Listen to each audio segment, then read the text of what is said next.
Ayan, good morning mga kaibigan. For today's video, ang ating recipe ay tortang repolyo. Ayan ang ingredients. Ayan, naghiwa na nga ako ng repolyo. Maninipis lang ang paghiwa guys ha. Ganyan lang para mabilis siyang maluto. Ayan na nga, kalahating Knorr cube chicken. Ang pa-flavor. Then, 3 itlog, binati ko na. Siling green, tsaka sibuyas. Ayan, yan palang repolyo ay hinugasan ko siya ng maligamgam. Yan na nga, inilagay ko ng 3 itlog. Ayan, sayang kasi kaya sinisimot ko na eh. Ayan, bigyan ko ng pamintang durog. Madali lang siyang lutuin mga kaibigan, kaso nga lang, kung malit ang kawali mo, may inip ka talaga. Yan, nilagay ko ng sibuyas at siling green. Nilagyan ko ng kunting asin, pampalasa.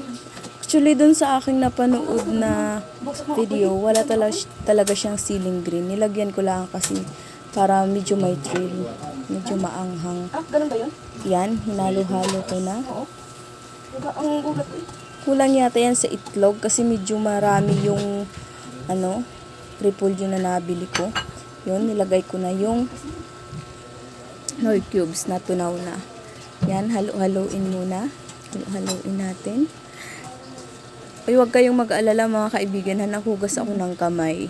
Tapos doon pala wala kasi akong planggana, kaya kawali na lang ang ginamit ko na paghahaluan ng mga repolyo, mga ingredients.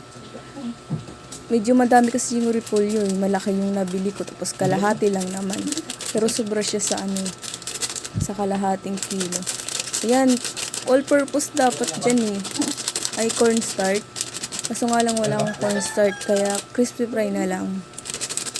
Kunti lang yung crispy fry na original, kaya doon na lang ako nag-add ng original ang crispy fry na maanghang. Diba yan, nagkakanda bulol-bulol na ako mga kaibigan. Yan na pala. Yan. Mix ko siya.